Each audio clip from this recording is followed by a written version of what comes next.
هزلت حتى سامها أسامة فوزي، يعني حتى بان من هزالها أسامة فوزي. يعني أسامة فوزي وصلت في الأمور إنه واحد زي أسامة فوزي القادم من مستنقعات الرذيلة والحقارة والقذارة والنجاسة، وكما يقول عن نفسه الأحي أحي، يعني إنه مهتوك ليتهجم على خلفاء المسلمين وعلى بني أمية وعلى الأئمة الكبار في تاريخ المسلمين.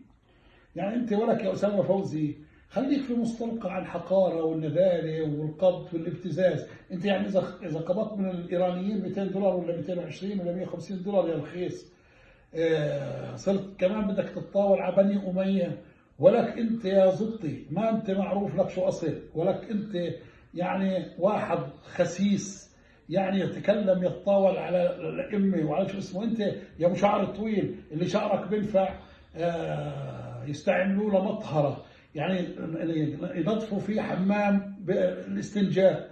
انت لما واحد يطلع على فيديوهات كان يدعو الجميع يقول اعوذ بالله من الخبث والخبائث، يعني هذا الدعاء اللي بدعوه لدخول لقضاء الحاجه.